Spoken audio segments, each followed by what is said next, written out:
My name's Rob Simpson, and welcome to Directors and Cut. If this is your first episode, we put filmmakers from all genres and all corners of the globe onto a huge list that covers everything from escapees of French extremism, that's one I particularly like, and an upcoming episode is John Waters. I don't know how you'd characterise him, so I'm just going to say his name. John Waters is a genre all of his own. I think that's the safest bet. But after that, we turn it into a lottery of directors by using a random number generator, and whatever number comes out of that hat, myself and a guest host discuss them with their work through 2 films. And this week I have been joined by Graham of Horrified and the Pop Screen podcasts.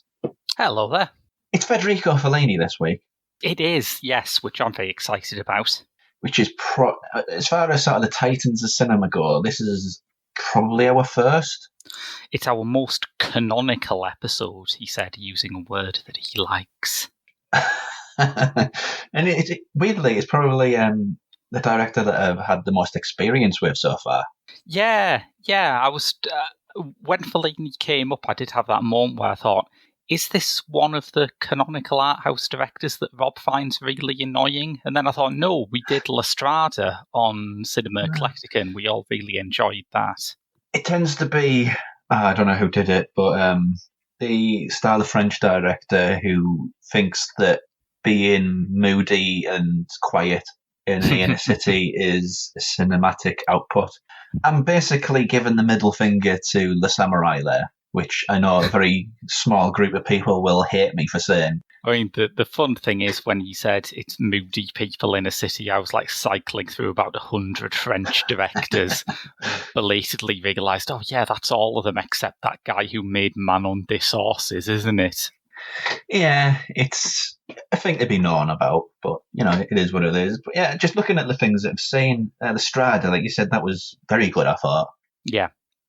Roma, which has become exceptionally hard to get hold of.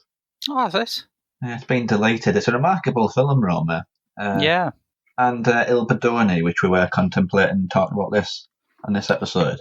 I've seen, I was on that episode where we did La Strada, and I think La Strada might be my favourite. It fluctuates, but I think it might well be La Strada. I'd seen that. I'd seen I Vitelloni. I'd seen The White Shake, which is kind of wobbly but interesting as an early one.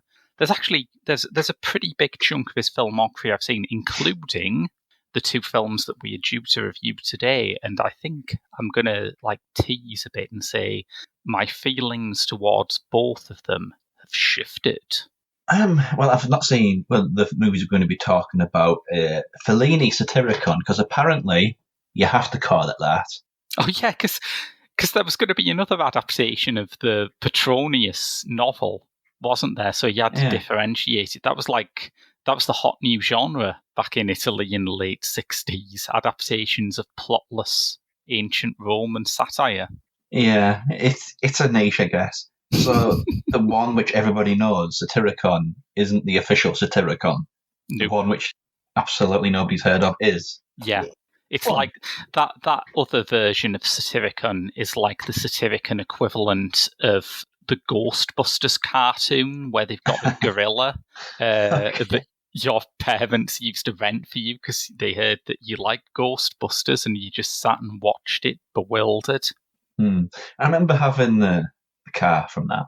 I know it's not related. I just remember having it. And in the harshest segue of all time in any podcast, we also looked at 8.5. Yes. Which is one of his big 2, the other one being La Dolce Vita. Which I reviewed for the website when it came out on Criterion UK a bit back, and that stands up, La Dolce Vita. That is a great, great film. So I don't know which one you want to do first, because neither is... They're both kind of obtuse. They're both difficult to talk about, just to varying scales, really. Part of me wants to do 8.5 first. I realise that for some people that might seem a bit like throwing away the big one first, but trust us, listeners, there's a lot to talk about in Fellini Satyricon. Yeah, it's just me being confused by it, honestly. Even on second view, it doesn't get easier. Okay, so 8.5. Yeah, 1963. So I don't know where this falls in his career. I think it was his first real big standout on the international scene. I don't think he'd really broke out before this. La Dolce Vita and La Strada precede it, although it's kind of interesting, really, because I think there is a career path for Italian directors where they start off doing quite realistic films and just get madder and madder and madder, and Yeah. this captures him in the middle of that stage. If you're like me, listeners, if you're a fan of Alice Rohrwacher, you'll have seen her basically do this within 3 films somehow. Yeah. But Fellini took a bit longer. Looking at Fellini as a director and what this is basically his crisis as a director. He's just lost his mind entirely. Yes. Marcello Mastroianni is effectively a substitute for him. Yeah. And it's so many things at the same time. It's fantasy and reality. It's a making of a film which eventually doesn't happen, and it's also the film in question. Yeah. It's a relationship drama, and then the relationship becomes the movie. Mm-hmm. And there's a big musical number at the end. Yeah, and a spaceship. I think it's important to emphasize the spaceship. Yeah. So it's dense. There's a lot going on in there. I think for all that I'm looking forward to talking about this, I figure that the best review that is imaginable of 8.5 comes from my friend Ollie, who I rewatched this with. He hadn't seen it before, and at the end he turned to me and said, "So when was this made?" I said 63, and he said, "Films haven't come on much since then, have they?" And it's true. Yeah, I mean, there's that old line, isn't it, that it seems like every lazy critic comes up with, they won't be allowed to make it today. Yes. Normally it's used to refer to something that's highly racist, but in this case we're talking about it in terms of something that's really great. It's so hard to grasp, though. I mean, so many strands to it. For one, it's a lot of people fawning around Mastroianni, which honestly, if he was around, I would myself, male or female, I don't care. Oh, absolutely, yeah. He's a handsome man. It starts off with Guido, who, as you've said correctly, is a Fellini stand-in, played by Mastroianni. He's in a traffic jam on his way to work, and he has this extraordinary panic attack where he gets out of his car. It's very similar to the video to Everybody Hurts by R.E.M., and he starts floating. He dreams of being floating above the beach, but still tethered to Earth. And this anxiety is driven by his new film, which he's not convinced he can make. He has a critic on set who is giving him detailed notes about how terrible his work is. What a guy, by the way. What a great part that is. Who would do that to themselves, though? Seriously. Oh. He's meeting his friends. He's going back through his life into his childhood, trying to get inspiration, and ultimately is coming up with nothing. But, and I think what's crucial about it is that even though Guido is completely blocked, everywhere he goes is really fascinating to watch for us. He can't marshal it into one film, but somehow Fellini can. Yeah, I think Sidney Lumet might have been inspired by this a lot. Just in the execution of the dialogue, because I've heard readings of this that maybe it's better to watch the English language version. Oh, okay.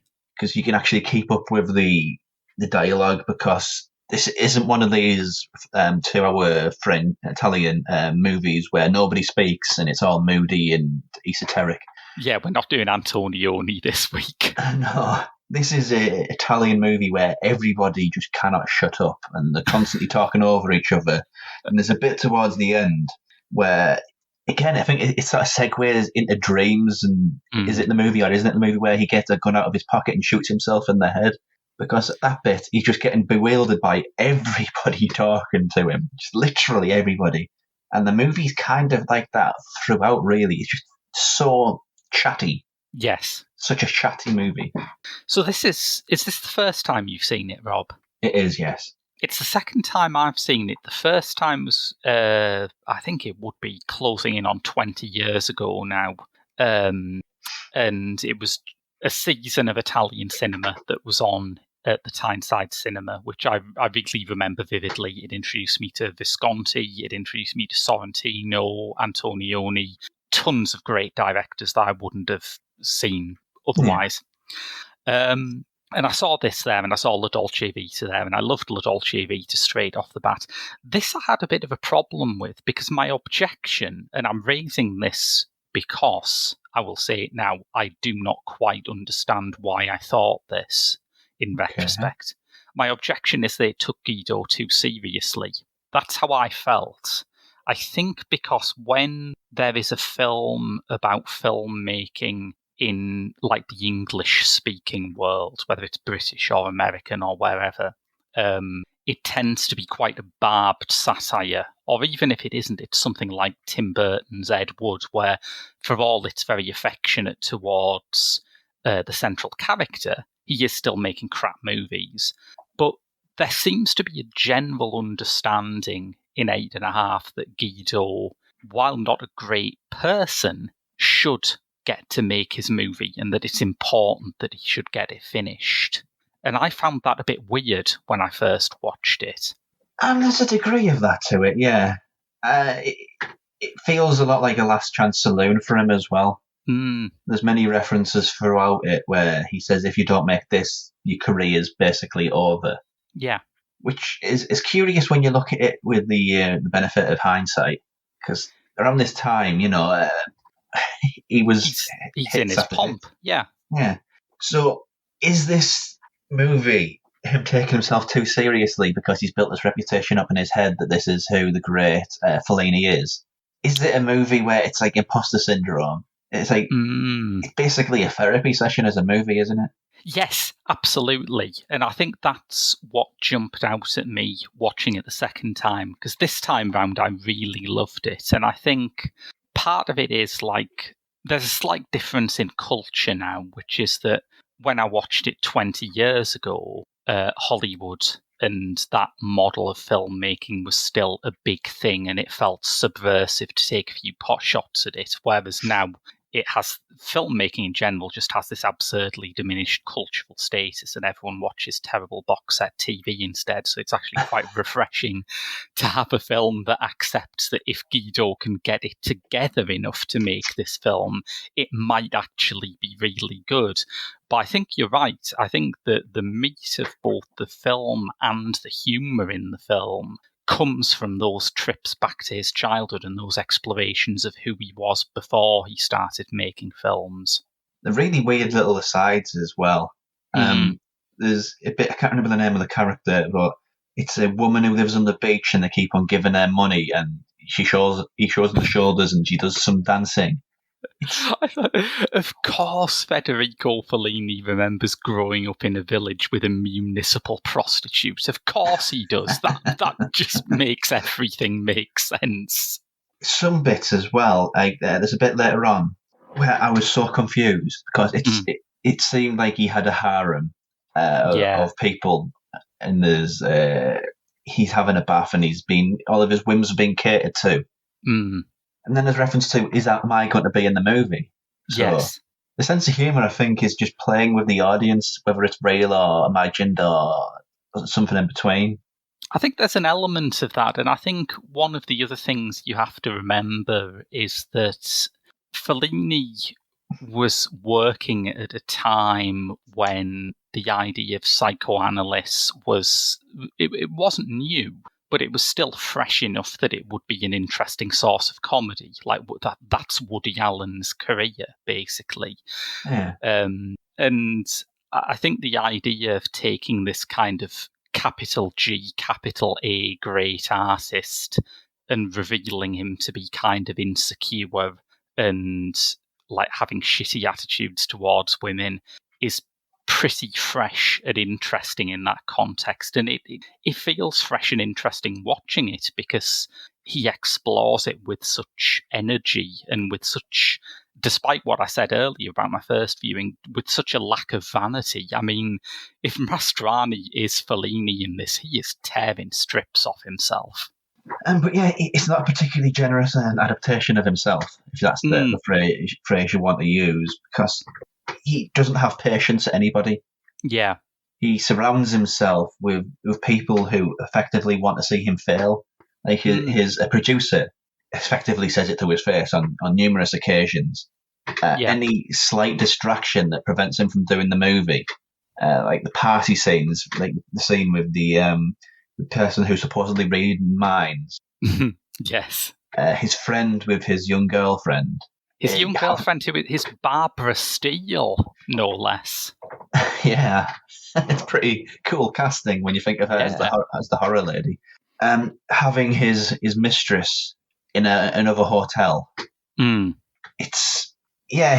paints himself as kind of an ass. Yeah, absolutely. But I think there is still that romanticism in its view of filmmaking, even if it questions whether Guido is really cut out for it. And I think that the scenes where he has to build that extraordinary huge spaceship set that he just decides to make on a whim, they have that wonderful push-pull where you think, this is ridiculous, he's just building this enormous thing on a whim, and then you also think, God, that's impressive, though. That must be great to have that. It's the old Orson Welles quote about filmmaking being the biggest train set a boy could have. Because effectively, the setup of that is he's making a scene or a movie, I can't remember which it was, about Mars, and he's got the things that you overlay, and he's got this massive structure behind it, so it looks like the people are walking up this structure behind it. Yeah. Somebody says, why don't you just use paintings and matte paintings? And there's a reference, you don't do that. It's not the 1950s anymore. Yes. Yeah, I mean, the easy line on Fellini is that he is a guy who was defined by excess. And in some of his films, I think that's fair comment.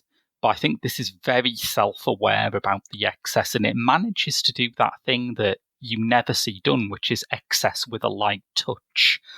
Excess that is also witty and self-aware, and a lot of other things that pure excess isn't. Yeah. The thing I really engage with about it, though, you were saying earlier about the movies, about the filmmaker, analysing the psyche of the filmmaker. It's kind of like silent cinema, how you see how these tropes, these ideas in movies began. Yeah. Before they became tropes or the cynicism was attached to them. Like, you think of a movie about a filmmaker, you think it's all nerdy and neurotic and quite urban New York style, all because of Woody Allen, effectively. Yeah, basically, yes. And to see something which is completely removed from that, which is about the filmmaker, the self-aware filmmaker who doesn't believe he's got it, who's got all these self-confidence problems, but it also has a sense of Alanin style, which I don't think this type of movie has now, when you think of it as sort of like an overaction thing. Yeah, absolutely. It's funny that they dropped that, really. It's interesting, yeah. I was trying to think of what it was that misled me about the film initially, and I think one of the things is when you watch an American comedy about filmmaking, that is a comedy, that's like a workplace comedy. It's about an industrial process of making a film, whereas the Italian industry, although I think they have more big hitters than us, but as an industry, it's quite similar to the British industry, which is that even at its peak, it is held together with bits of string. So you can't really make that comedy about the tyrannical producer trying to give the director contradictory notes or whatever standard filmmaking comedy trope you have in America, because that's not part of the Italian system, that kind of industrial quality. And it just seems like it's such a messy way to produce movies as well. I know it's not done like it's depicted in this movie anymore, but like I say, it seems like everything that they do is flying by the seat of the pants. It's an exaggeration, but an exaggeration has to have some truth to it. There's no smoke without fire, yeah. Yeah. It's just little bits as well, like there's constant threads throughout it of actors turning up and they've not been casting anything. Yeah. Again, it's got to be smoke or fire there. And I think, as you say, the pleasure of it is that you can never quite tell whether this is all a projection of Guido's anxiety. There is one moment early on, which might be when I realised, oh yeah, I misjudged this film, this is really good. But when he's talking to that critic character and his friend who's going out with Barbara Steele calls him from across the field, and he turns, and as the camera turns with him, the critic isn't there. Now, when it cuts to a different angle, you realise that the critic was just sat further down and the camera passed over his head. But there is a moment where you think, hang on, did that guy disappear? Is that just like the devil on Guido's shoulder? Is it just his anxiety? As you said earlier, it is full of things like that where you get the sense that Guido can no longer differentiate between his own kind of anxiety dreams and what's happening in his career. Yeah, the term is the rug pulls from beneath your feet, but in this, I don't think you ever really know where the rug is. There ain't a rug. Yes. Yeah. I think the interesting thing, though, is the inclusion of the religion. That was a bit of a left turn I wasn't quite expecting. I don't really know what it is, because there's a character as well related to that. I don't know who he is or what he's supposed to be, but he'll constantly be asking Guido these existential questions. Yes. And then he admits, do you think Italy is fundamentally a Catholic nation? So it's I don't really know what the intent is there. Like the same with religious stuff, he gets I can't remember what the religious role is, but a figurehead of the church. He asks one of them and asks him questions. And then when he gets the questions, he just says, oh, there's a bird. And you hear the sound it's making. It's like it's crying. Yeah. It's a lot to unpack, effectively. The impression I got from that scene with the bird song was that the priest had been brought on in the same way that... Do you remember that scene in Hail Caesar by the Coen brothers where Josh Brolin's working on this big religious epic and he gets 4 priests in to make sure that its depiction of Jesus is theologically sound? Vaguely, yeah. It's one of my favourite scenes in that film, largely because I was helping my mum study for a theology degree at the time, and I could recognise every single pointless argument they make as something that happened like in the early church. But my feeling was that he was brought on as an advisor, and then, like you say, it's sort of porous. You realise that Guido is, to a large degree, driven by religious angst himself. So you think, well, it's not quite as simple as he woke up and it was all a dream, but there's an element where the real people here are behaving like the voices in Guido's head in a way that's really destabilising. It's constantly making arguments and undermining the arguments within the same scenes. He loves his wife, but he just loves women in general. Yes. He's a Catholic Italian, but he's very, very decadent and over-sexualised. He wants to make intelligent films, but he ends up making films about his childhood. There's so many conflicts. And space rockets. Oh, and space rockets, yeah. It's a film which is constantly undermining itself, and just thinking about how the script was put together, it gives me anxiety nightmares, basically, because there's so many things. It'd be like writing a thesis, just trying to keep track of it. And it's basically what was happening to Fellini himself at this point, which is extraordinary. I can imagine going through this and many years later you might be able to see the funny side and write a comedy about it. But Fellini's motivation for making this was he literally realised he had to put a film into production next year or all of his favourite collaborators would be unemployed. And he didn't have a single idea. And that's where this comes from. That's quite ambitious. Yeah.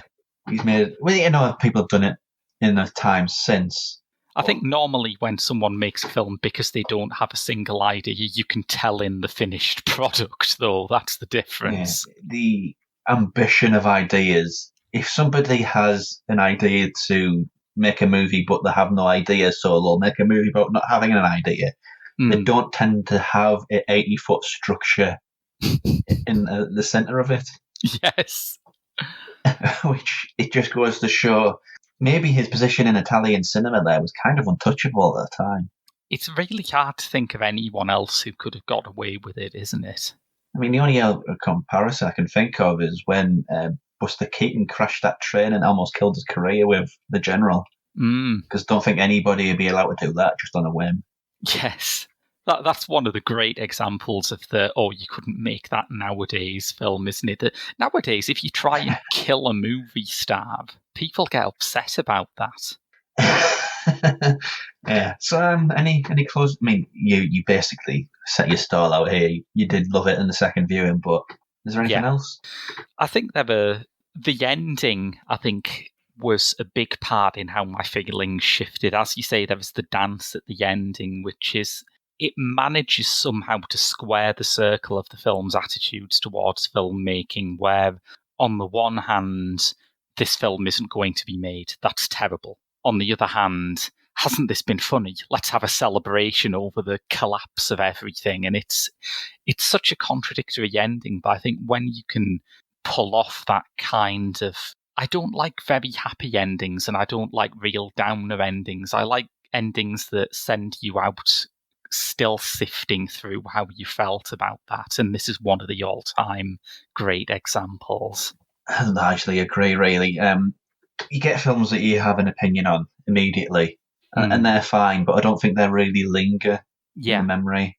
Whereas this, I really liked it, but the depths of my appreciation of it, I haven't really got to grips with yet. So this is the sort of movie that I'm going to be thinking about for weeks and weeks. And definitely. I really like that about it, because it's just giving you a lot to chew on, really. It's a movie about the anxiety of filmmaking, which isn't obnoxious, which has a sense of style and elan. It's not alienating, but it is alienating. It's just so many things that contradict itself. It's a very sympathetic, merciless satire. Yes. Yeah. It's so dense. I can see it becoming a favourite movie down the line, maybe in a second watch, but on the first, it's just kind of sensory overload of all of these things thrown at you at the same time. All these beautiful Italian women, all of this satire. It's too much. No, absolutely. And I think, as we've said, Fellini is... I think maybe only Ken Russell can challenge him for the title of the king of the too much movie. The only film I've seen like this, I can't remember if I've got the right one. It was in a Ken Russell BFI box set. You did one, I did the other. Oh, yes, yeah. I think it was the Elgar movie. Yeah. No. The Debussy movie. Oh, yeah. Which was another one. It starred Oliver Reed, and it was effectively an artist movie making art in a documentary making of, and the actual real life movie. It's a super obscure movie now, outside that box set, but there's nothing else like it, really. It's you have to be so brave to even attempt something like this. Absolutely, yeah. And yeah, really, the more I talk about it, the more I like it, and that's always the sign of a good movie, I think. Yeah, I agree. Yeah. 재밌네. 애만 있으면 나 뭐든지 해. 희열을 느끼는 거죠. 여기서 베이스가 느껴져요. 뼛속까지 울리는 베이스.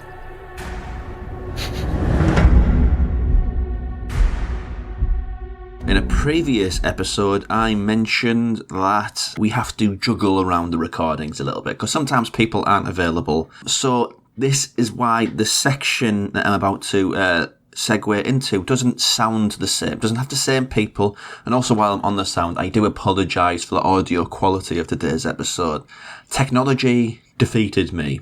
Before I jump to the segment which was recorded as part of the Larry Cohen episode, which you can get exclusively on Patreon, link in the description, it also features Graham, who's on this episode, and Cliff from the Devil Times 5 podcast. Before I hand back over to the clip where we pick the next director, which will be coming on the upcoming Patreon episode, please do give us a rating on the Apple Store, your local Apple Store of choice, which is a weird way to phrase it, a rating or review on there. Or if you listen on Spotify, please give us a rating on there also.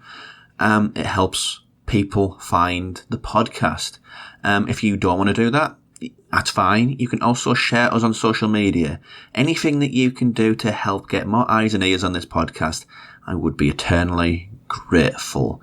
But yes, let's head back to the past to pick what we're going to be doing in the future. I'm not going to do a horrible, tortured pun to segue from that into the middle bit where we pick what we're going to do next, because that's Graham's job. He's the master of terrible puns.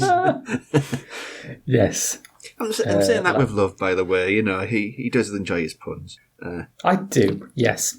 So Graham now has to help pick the next director because Rob told you to. There we go. We've got quality work. 401 directors on the list. Yes, A Space Odyssey. So the next one is going to be director number 190. That's 190. 190 is Lee Chang-dong. Oh no, it's. It doesn't mean I've got to be a fan of all of them. I mean, come on. One of the things that I do love about this show is that Rob would make the worst poker player of all time. The reason why I say "oh no" about my memory was right is he's the director of Burning. Burning, a film which has 2 scenes that are about as good as you would get in an okay Claire Denis movie, and everyone lost their mind about it. Yeah. So on the last episode, you mentioned what was it you were talking about? And you said, yeah, because I didn't like Burning either. Is it Drive My Car? But that's not got Drive anything to My do Car, with him, yeah, is it? the Murakami connection. Oh, right, okay, fine. Wondered what the connection was there. This might result in me watching this again, Burning again. So he's done a lot of other things. He's done poetry. I think that was where I first heard of him. There's some of his early films that have a particularly strong following. Secret Sunshine, I think a lot of people like. Yeah. I think that got him on the radar of a lot of people. I think it was one of the big first Korean Criterion movies.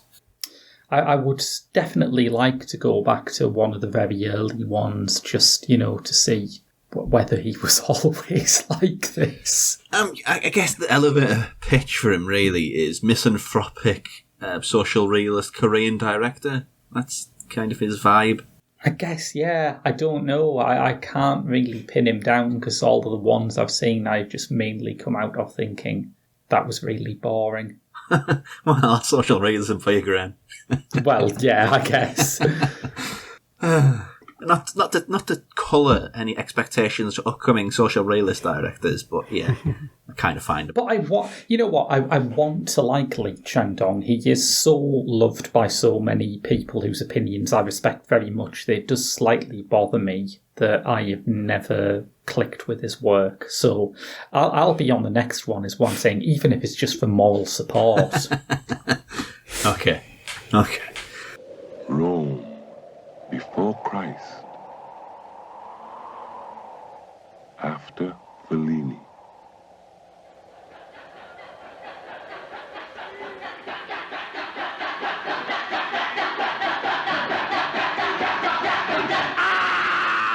The movie that I was really, really regretting talking about because it's everything. 1969's Fellini Satyricon. Again, remember, we've got to stress that because Satyricon, probably a porn movie. No one I think in that era. If you say Satyricon, everyone's going to say, oh yeah, the famous movie Satyricon directed by... Hang on, let me quickly look this up.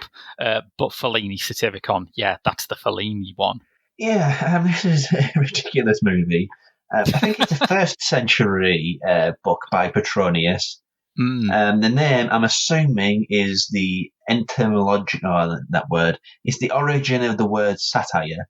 Yes, it is. Yeah. And what it is its story on paper is about 2 gay lovers fighting over a younger lad that they both want. Yes. Which I've read bits of Satyricon. It's very hard to understand because large parts of the manuscript have been lost. But I don't. It is a very, very homoerotic novel, but I don't remember that being the backbone of it, that plot line. Yeah, but that's the essence of it. And from that, well, it's just a series of episodes effectively satirizing the Roman Empire, talking about the end of the empire, and the arrogance and the greed that was happening at that time, and the downfall of these sorts of characters and these historical figureheads. First off, let me just say, delighted that someone is sticking it to the Roman Empire at last. Those guys have got away with it for far too long. Apparently, it's one of these, we're satirising the past because the past is the present. But yeah, I don't think the 60s were like that. Yeah. I know Italy was wild, but no. Yes. And it is very easy, isn't it? It like the late years of the Roman Empire are one of those areas of history like Weimar Germany, which always fuel really shitty conservative takes, which is like, when everyone gets that gay, there's bound to be a major social collapse soon. Economy, what's that? Gayness crushes societies. And it's like, I don't think Fellini is doing that, but equally, I don't know, I can imagine it being read that way. I think smart conservatives like to say that they're protesting against decadence, which is how you say gayness if you've been to Oxbridge. But I don't know, it is very much in that cultural stereotype of, the Roman Empire got so fat and indolent that in the end the Visigoths took over, whereas actually, hilariously, the Roman Empire collapsed shortly after they adopted Christianity. Whoops. Yeah, that's not in there, is it? No. It's quite a... I mean, this is just goes to show how much power I think Fellini probably would have had in that era, because this is no shrinking violet of a movie. God, no. It effectively takes place within a walled city, mainly at night. There's an earthquake. I don't know how you describe it, but one of the leaders, the leader who's basically like a satire of all Roman leaders in one human being. Trimalcion, isn't it? Yeah, he seems like he has ego problems to me. I don't know about you. Like, he imagines he's a great philosopher, but he's copied it off a poet, and when they put questions in about it, he says, throw him in the oven. It's like, okay, that's reasonable. I don't know how you describe another scene. It's like a throng of bodies. In any other context, it'd be an orgy, but it's not. In a movie, this homoerotic is the least sexual thing. It's strange, that, isn't it? Yeah, I find often with Fellini's movies, everything is very sexually charged, but there is very rarely any actual sex. I am struggling to think of a Fellini-directed sex scene. No, really, from my experience. But yeah, that scene is just it's literally a field full of naked bodies. Yes. And it's the least sexual thing in this movie. It's interesting, isn't it? Because when you look at queer cinema during like the late 60s, early 70s, it's in a very, very primitive state. Like a couple of years from now, you've got Sunday, Bloody Sunday, and people reacted to the same-sex kiss in that like a bomb had gone off in the theatre. And this, despite the fact that Fellini was a very heterosexual director, like if you could quantify heterosexuality, he'd be close to the top, I think. He was extremely straight. But I mean, just look at 8.5. He had all of the women, you know. Yes. But I think as an exploration of homoeroticism and gay desire, this actually holds up pretty well. Like, you could see this coming from a modern queer cinema director like Bertrand Mandico, and you would think, yeah, that works. I don't really know how to perceive this, though, because, I mean, apparently reading the Wikipedia, so how much truth is in this, I don't know. Yeah, you have to use the Wikipedia bit here, I think. He was quite ill, Fellini. Okay. And he was reading this book, and it sort of stoked the imagination in him. He wanted to do something. So the reason why it's episodic is a natural reaction to the fact that there's so much of it missing.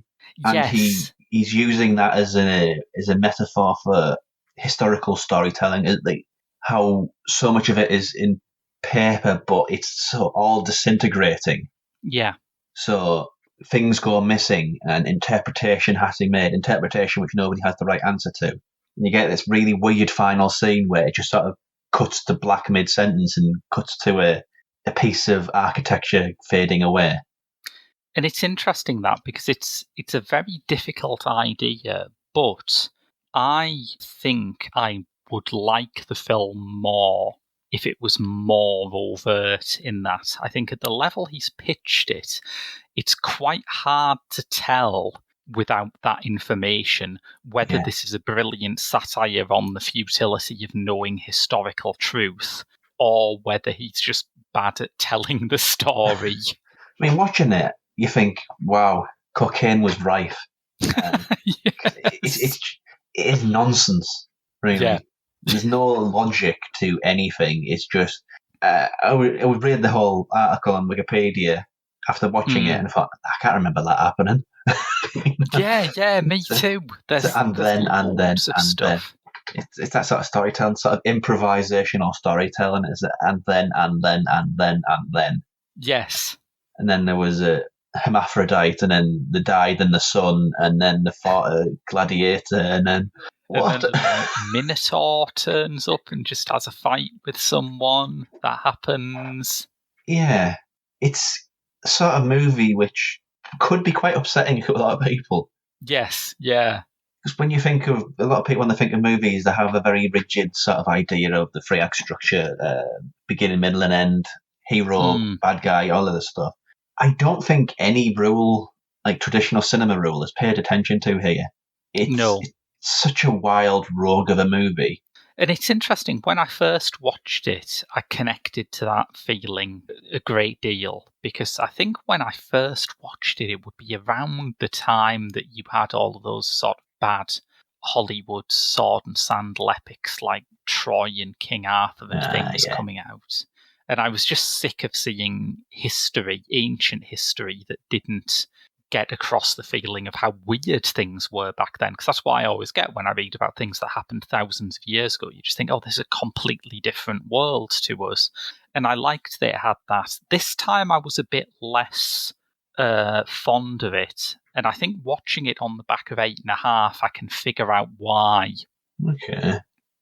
Crucially, unlike 8.5, unlike Mastroianni in La Dolce Vita, unlike Giulietti Messina in La Strada, there isn't a performance here that cuts through Fellini's aesthetic, and I think he needs that. It's using that on my that line of thought that I had there about it not really paying attention to any of the rules. For a lot of the time, it's a movie that you can only really approach or appreciate through the aesthetics. Yeah. And I don't want to call it sexual politics because I don't really think it has any. It's just... it's kind of the sexual politics of, I guess, nihilism. It's a very nihilistic movie. It's a nihilistic and apocalyptic movie because, again, going back to the set work, it doesn't look of this world. No.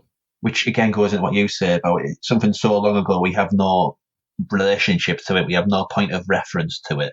Yeah. So maybe he was working with that and went completely in on this idea of ancient history being so other and alien that's the only way it could really be presented, yeah. I think that is a big part of it, and I think that's why I will cut it a lot more slack than other sort of movies about decadent Romans, like, there's always a bit in a Cecil B. DeMille movie where they show you how awful the emperor was.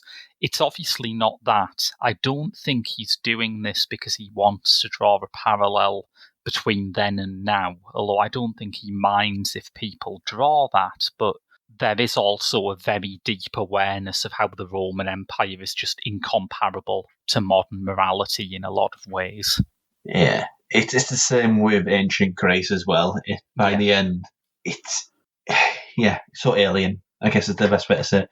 I've always wanted to see a film about Theodora, the Byzantine Empire, but that would the Byzantine Empress, but that would be almost impossible because it's like when it's ancient Rome or ancient Greece, people at least have some cliches that they know about it. Whereas the Byzantine Emperor, you have to tell people all that bollocks like the first time they sit down, and it's just incomprehensible. The one thing you can't avoid when you're doing an ancient Greek movie is the one stereotype that everybody always avoids is it was very gay time. I mean, the Olympics that did it in the nude, for God's sake. You telling me that was, all above board? No. How was that not come back, by the way? I mean, I'm not a big sports fan, but I would absolutely watch Naked Olympics. That would be great. I'm assuming it exists. It's on the internet somewhere. But yeah, I don't know about Satyricon. The first time I watched it, I was just overwhelmed by it, and I don't think it's the sort of film that familiarity makes it easier to deal with. Familiarity makes it more confusing, if anything. It's sort of an accomplishment, isn't it? It is at the very least a film that it's impossible to be over-familiar with it. You're never going to get to that stage where it's just, the hermaphrodite prophet's dying in the desert again. Here we go again. Yeah. I mean, it doesn't even start... I mean, a movie like this, you start at a point where you think, oh, I know what happens here. The story's just begun. Yeah. It starts, and it feels like we've missed about half an hour that's just occurred. But again, that probably goes back to the missing passages from the original text. There's no way to connect with this. It's just so aloof. It starts with someone calling the sea a whore, and you think, well, yeah, we've started at 11 there, I guess. Yeah. I mean, I said that about horror movies before. I think it was, I can't remember the name of it, Chilean one-shot horror movie. Silent House, was it? Yeah, that's it. I think it hit full whack at about the 20-minute mark, and I thought, when am I supposed to go from here? Yeah. It's like any storytelling, I think. Escalation is something that you take your time with. There's a particular danger to it, I think, in a less narratively driven film like this, where if I'm sitting down to watch a non-narrative film, I'm happy for it not to have a 3-act structure, but I need to be reassured that it's going somewhere. Yeah. I need to have a feeling that it is building and obeying some sort of rhythm, even if it's not the sort of Robert McKee 3-act structure. And like you say, Fellini is deliberately rejecting that here. I don't think it's a mistake, but I think it is still pretty hard to love. Yeah, I mean, even little basic things like there's no character development. There's very little characterization except characters with goals. Yeah, that seems to be the driving force behind a lot of them. Everybody dies, Yeah. And this is sort of there in the book, and that's part of the satirical point of it, where it's like, nobody learns everything, everyone's venal, everyone's corrupt, and everyone just comes out of the other side of it having learned nothing. But yeah, I think it's hard to really read this film as a satire because it is so faithful to the points that Petronius is making. And, watching a repeat of Have I Got News for You on Dave can be pretty bewildering because you don't remember what everyone's going on about. So watching something based on something done in like the 1st century AD or whatever it is you're going to be completely at sea. A thing we used to do on a previous podcast, Cinema Eclectica, is we watched a movie and we said, this is something that you might like to watch alongside it. Yes. And the closest I could even imagine for this is Hard to Be a God. But beyond that... That's good. Beyond that, there's nothing. There's nothing even remotely relatable to this. Martin Scorsese cited it as an influence on Gangs of New York, which I always found interesting. Wow. It's almost hard to see that because Gangs of New York, for a lot of people... Not me, I love Gangs of New York, but for a lot of people it has the opposite problem where the characters' arcs are too, simple and graspable. But I do sort of get how it has that same feeling that the past might as well be an alien planet. Yeah, that's probably the closest we're going to get Hard to Be a God about. That's a difficult film as well, but I think there's more to it. Yeah, the past is literally an alien planet in Hard to Be a God, of course. Yeah, and everybody literally dies in that. It's yes. I feel like I should watch that again. It's a good movie. It's weirdly, for all no one has ever called it an easy watch, it's weirdly hard to take your eyes off, isn't it? Yeah, it's quite mesmeric. This is too, but I think, there's just something which Alexei Germain did, which I don't think Fellini does here. Yeah, I would agree. And from this point onwards in his career, I mean, there's a few ones like Roma, Amarcord, which I think is a very good film, but mostly it just gets bigger and bigger. The sets get bigger, the cameos get bigger, the performances get bigger, and he just loses that balance that you saw in 8.5, where he can do excess, but he can do quite sort of subtle, incisive stuff alongside it. Yeah, having a foot in realism, I think, is where Fellini is at his best. Yeah. Where he's telling stories about what life is like in Italy. Like Lestrade, I think, does that beautifully. It captures a real image of what Italy is really like, and the characters and the people and what is going on there. It is social realism, but I think Italian social realism is kind of a bit harder to pin down, really. It's social realism made by someone who isn't deliberately excluding the weird or funny bits of reality, which is always my fundamental objection with social realism. It is a very, very partial vision of the real world. So yeah, I think that's where Fellini is at his best. There's still a few big ones that I do want to catch the Dolce Vita. That seems to be the sort of movie which inspired Paolo Sorrentino like so much. Definitely, he seems to have got a career out of that movie. Yes. But yeah, I really like Fellini, but it's the question that you've got to ask. It's this conversation that he is one of the all-time great directors, and I'm not sure he is. I think he is, but with the caveat that once he started being called that, he was on a ticking clock. You can look at the reviews of some of his late period films like this, or like The Voice of the Moon, which I did a written review on the site for, and you find that people back then were much more forgiving about it than people are now. It seems like, I mean, it's almost a cliche to critique late Fellini for being over the top because everyone agrees that it was. But back then, everything was received as the next work of genius from the master, and I think that's always a very dangerous spot for a filmmaker to be in. Yeah, that's where the old Fellini-esque idea came from, isn't it? When he believed his own hype. Then again, it's hard not to when everybody's telling you you're the next great thing. And I think maybe, part of believing in your own hype and believing that you can do anything, part of that is also the process that leads you to making a movie about not having an idea for a movie. He got great things out of it as well. He really did. But yeah, that's Fellini. It's been an interesting one. It has in half, yeah. So coming up on the next episode, before we jump into what we've been watching recently around this, and we've got John Waters. So it's kind of very spiritual theme there between the two episodes, where these two directors who are quite evasive and hard to pin down. A bit of excess, yes, a bit more excess on your next episode of Directors Uncut. They're both unexpectedly camp as well, but for very, very, very different reasons. Yeah, Fellini was so straight that it became camp, wasn't it? It's like after a while you're so straight that it just loops around the other side. I think I'm going crazy. You are. And me too. It's not the worst things to be.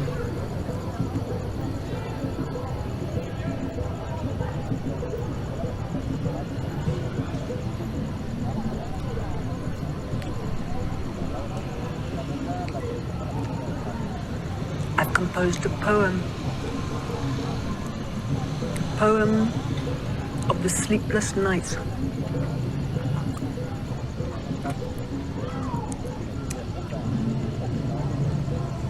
Beyond the petals and once furious wings,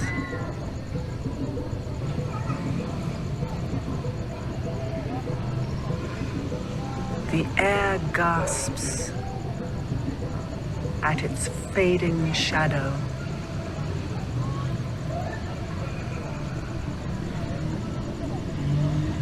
And? That's it.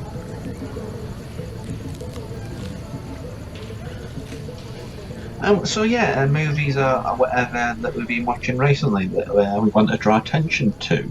Have anything? Yeah, I recently made a trip to the cinema, which I haven't been able to do as much as I wanted to this year for a number of reasons, but I decided I am absolutely going to go out to see this because its scheduled DVD release is Never. Oh, okay. Are you aware of the film on current cinema release that will never be released on DVD? I'll give you a clue. It's not Spider-Man No Way Home. I don't know, really. Probably Weerasethakul. Yes! It's Memoria, the new Apichatpong Weerasethakul film, which is his first made outside his native Thailand. It stars Tilda Swinton, and the current strategy is to just keep it in cinemas forever and never have it released on DVD. So once you watch it, it will fade in your memory until you are as confused and mental as all of the characters in this. I really love this film. It is bananas, and I had some concerns about how Weerasethakul particular type of dialogue is going to sound once I can actually understand it. Do you know what I mean? Once I can... Yeah, I know what you mean. Because certain rhythms of different languages are very, very different. Yes. It translates poorly. And I think one of the ingenious things he did with this is he made the film in Colombia. He was always going to make the film in Colombia, but he wanted Swinton to be in it because he felt like he could make a film about a foreigner in Colombia, even if it was a foreigner from a different country to him, more effectively than he could make a film about Colombians. But as it is, everything is so disturbingly slightly off in Memoria that it doesn't matter where they're from. It is maybe the closest thing he's done to a horror film in some ways. There is always a lot of supernatural stuff around the edges of Weerasethakul films, but this is the only one that has contextually justified jump scares, which is a new one for him, I know. Yeah, he's quite laid back, so I don't know how that'd work. Well, it works because Swinton's character is tormented by a real-life medical condition that the director also suffers from that has the amazing name of exploding head syndrome. Oh, wow. It's not quite as alarming as it sounds, but it is still quite debilitating. Basically, when you're about to drop off to sleep, there is this sudden bang, a sudden massive thud that wakes you up, and the first scene is just that, a long scene of Swinton asleep, and suddenly there's a bang and she wakes up. And that seems quite simple, but of course you've heard the bang as well. So does that mean that the drama is putting you inside her head? That's what I initially thought. Or does it mean that this is an actual noise? And there are in fact scenes where it seems like other people and even animals can hear it. There's a great scene where it is completely inexplicable, but she's just followed around a square by a stray dog that she just cannot shake off. The dog finds her absolutely fascinating. I would love to know how they filmed this. Did they just put some sausages in Swinton's coat pocket? Well, I mean, all creatures, no matter what species they're from, find Tilda Swinton fascinating. Maybe can't help it. Yes. And it just gets weirder and weirder. She goes to, for help, she goes to a sound engineer who creates a replica of the sound she hears in her head that she can play to other people. And he gives her that recording. She goes back to thank him, and she's told that they never had an employee by that name. She has a sister who is suffering from a mysterious respiratory illness. This was made before the COVID pandemic, although I did think going in that COVID in general just feels like it could be in an Apichatpong Weerasethakul movie. It's just one of those things. But she thinks that it might happen because she was cursed, that there's been like an archaeological dig and she might have disturbed something that she wasn't meant to. There is a great moment where Swinton is shown a human fossil, and an archaeologist goes, "So do you think it's male or female?" And you think, is the archaeologist talking to Swinton about the fossil, or is she talking to the fossil about Swinton? It's very hard to be certain. It is a completely destabilizing film. It has some moments that put you in the moment more than any film I've seen in years. And it has an ending that people are just going to have arguments about forever. I think it's great. It's so good. I think this might be the one to finally break me Apichatpong Weerasethakul duck. Perhaps, yeah. Have you seen anything of his before? I forget. Not yet, no. I meant to. Interesting. The last time, I think Cemetery of Splendor was his last release, was it not? Yes, yeah. Yeah. I was looking at doing it then, but it just never happened.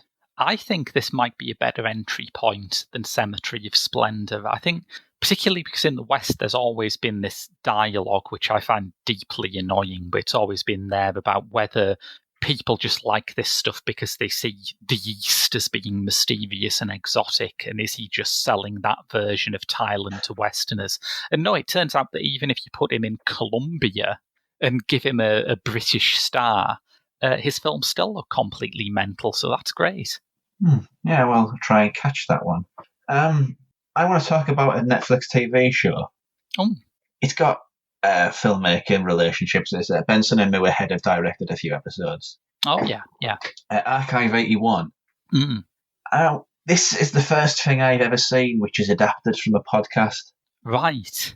And I'm not really sure how to understand that, really. It's bewildering to me, because these narrative, you're adapting audio to visual, and that's kind of a bit of a square hole to get my round peg in. So yeah, that is interesting now you put it like that. Yeah.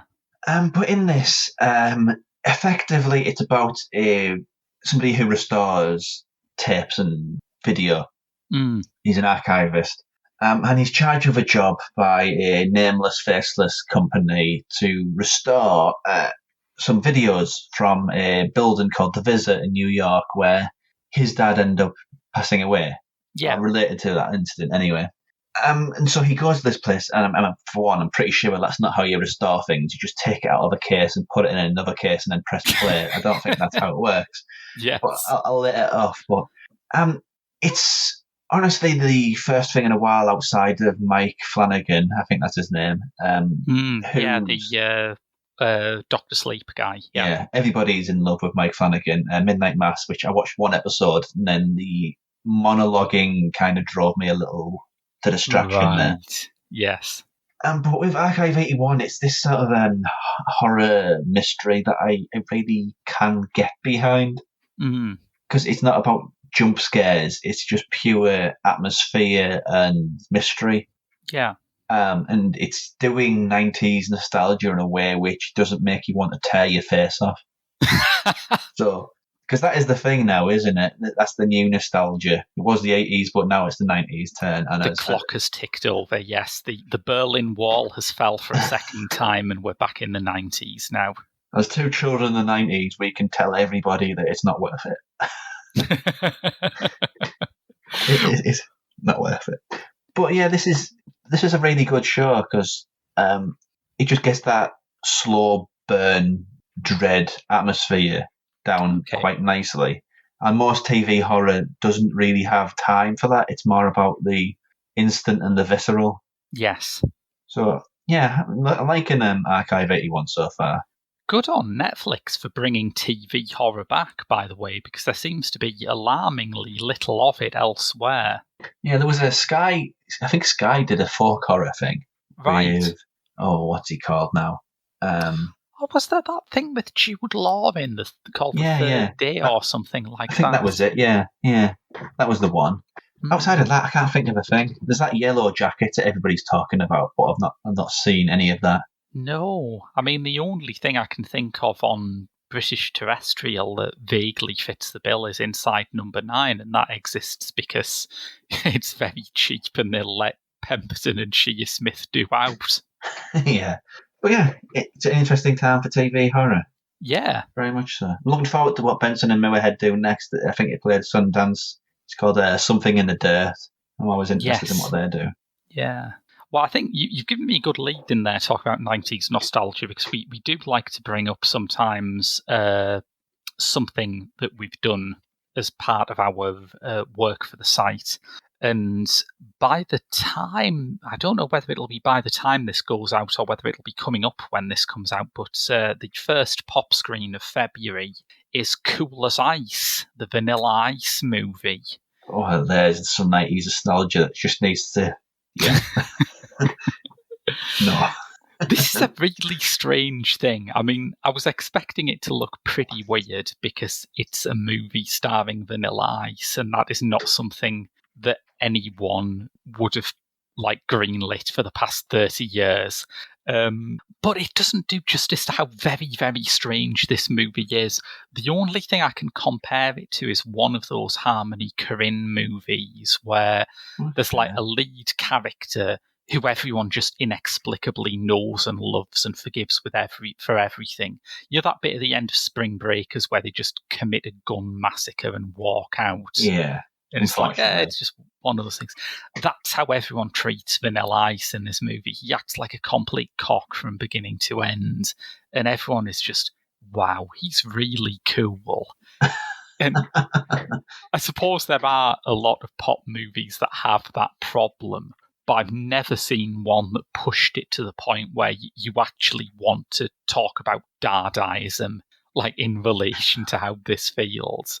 And the other very weird thing about Cool as Ice is that it looks gorgeous. I mean, you maybe have to have a bit of sweet tooth for sort of early 90s rave era aesthetic to get the most out of it. It's all neon colours, when they escape, it's to the desert, because of course it's the desert. But it is a remarkably good-looking film, considering that it has no reason to be. And I think one of the reasons why is it's shot by Janusz Kaminski, who went on to be Spielberg's regular cinematographer. So, wow, cutting his teeth on the cool and the Cool as Ice. Wow. It is fascinating to think when you watch Spielberg's West Side Story that, when Kaminski captures all those song and dance numbers so immaculately, he's using the tricks he learned on the Vanilla Ice movie. It's kind of similar to the next episode on the Patreon is Lee Chang-dong. And when you think of Korean movies, you think they're all gorgeous shots, like a dream. Yeah. But his first movie, Green Fish, it's effectively shot on VHS. It's just so alienating a fact. Right. Really ugly looking film. With that weird 90s Hong Kong, you've seen 90s Hong Kong movies. In the 90s in Hong Kong, it feels like the 80s everywhere else. That is it, isn't it? Yeah, because when you look back at 80s Hollywood movies, most of them don't look like that kind of 80s retro look. You can go for a very long time without any pink neon. But Hong Kong, whoa. Forget about it. Speaking of Hong Kong, the other thing I've done, just as we record this today, I've had a release of the Sammo Hung Wing Chun box set. I made a bold claim in that review that I think that Sammo is one of the all-time great action directors. Yeah, I mean, I'm not going to pick a fight. Yeah. He's also surprisingly, the two movies are Warriors 2 and The Prodigal Son. And the second one, I think, is one of the great martial arts movies, and it's just such a weird thing, which I don't think is really understandable by people who don't watch Asian movies. Yeah. This is a bit midway in, where there's an attempted murder with ninjas in the night, lots of throat slashing, and it cuts to black, and it comes back, and it's got a Sammo in his 20s pretending to be a Sammo in his 50s, giving you stances about taking a shit instead of, doing martial artsy things. Yes. He's got a daughter called Skinny, but she's not. Yin Biao punches her straight in the face. She's punch, you're doing a stance, just punch me. So he just completely clobbers her in the face. When I say these things out loud, they sound so bad. But it's that echo chamber, isn't it? The martial art Hong Kong movies, that sense of humour, when you're watching it, you think this is hilarious. Yeah. When you explain it out of the context, you think, oh my God, I'm horrible for thinking this is funny. Every Hong Kong action comedy I've watched has benefited immeasurably from a sense of innocence. I think that even when they're doing the most tasteless jokes, there isn't anything edgelordy about them. They are very joyful movies. I mean, the running gag where it's got people with really big teeth. Yes. That was bent out of shape by Hollywood to be quite racist. Yes, There's no meaning in it in the Chinese, Hong Kong movies. It's just a thing. It's got a sort of Bash Street Kids vibe in that context, hasn't it? Yeah.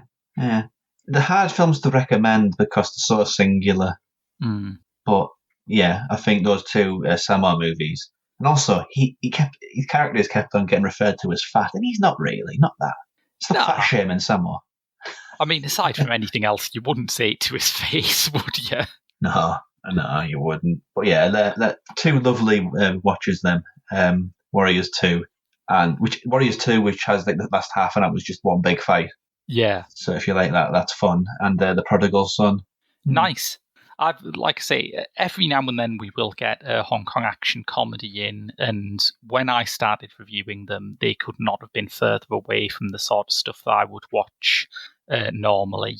But I don't think I've ever seen one that I haven't enjoyed. Yeah, they're just sort of, simple fun. Yeah. There's no pretensions to them. Yeah, they're quite nerdy and silly, but gleefully so.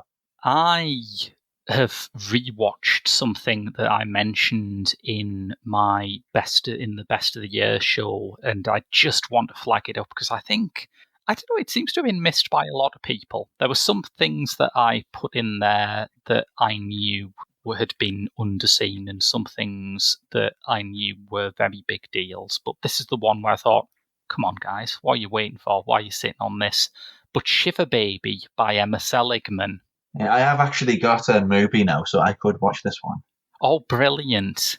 Yeah, because I rewatched it, and it has that quality that a comedy you really love does, where you watch it, you think that was good, and then it sort of lingers in your head, and you find yourself thinking back to moments, and you watch it again, and it is like meeting up with old friends again. It's not exactly like meeting up with old friends, because I would hate to be stuck in a room with most of these people. But to sort of voyeuristically look into this world and watch Rachel Sennett's character just wind her life up more and more until it snaps is actually a disturbingly pleasurable thing. And on the second run, it becomes almost like an audience participation movie.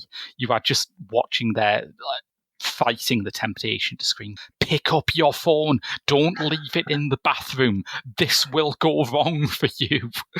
But it's really great. I think Emma Seligman has an amazing future ahead of her, not least because I've just read the synopsis for the film she's making next, which I'm delighted to say also stars Rachel Sennett. It's called Bottoms, and it's about two unpopular lesbian students who decide to lose their virginity before graduation by starting a fight club. Yeah, I'm watching Shiver Baby. You've won me over to her sensibility. I mean, maybe school has changed a bit since I went there, but... Yeah, it's a weird one, that. I mean, when I think of modern comedy, there's nothing that really stands out because it's all either gross out or it's been infected by this post-girls, as in the TV show Girls, this post-girls sort of angst. Yes. Really modern comedy that I like really is Bob's Burgers, but that's got a movie coming out this year, actually. But it has, yeah. I know what you mean about modern comedy. There's a lot of people trying to make you feel and not enough people trying to make you laugh. And some of those feely comedies I like a lot. I think Mae Martin's series Feel Good is really good, but a lot of them are just, is this an insightful comedy drama or did you just forget to put the jokes in? Yeah, I think the term comedy has been thrown around awfully liberally. Yes, yeah. But the fact that that is a setup to her next movie suggests that she is not one of these people. No. Yeah, I need something to watch after this podcast, so I think I've got a winner. Oh, brilliant. Yeah, I'd love to know what you think of that, because, like I say, it's a movie that I'm a bit evangelical about. Right, so that's all we have time for on this episode. So coming up in the next episode in 2 weeks, it'll be us two again talking about John, oh my word, Waters. His parents really knew what they were doing when they gave him his middle name, didn't they? They certainly did. Okay, so that's it for another episode. Thanks for sticking with us till the end. If you have any questions or comments on the films we've covered recently, or indeed their makers, we'd love to hear from you. You can find me on Twitter at _RJ Simpson or email the podcast at directorsuncutpod@gmail.com. So, yes, that's it for this week. Where else can we find you on the internet, Graham? I'm on Twitter and Instagram at Graham W Films. You can find me on Letterboxd just by searching for Graham Williamson. And if you follow me on those, you will get a rolling update on any new articles for Horrified, The Geek Show, etc. that I may do. Thank you very much, and we will see you in the next episode.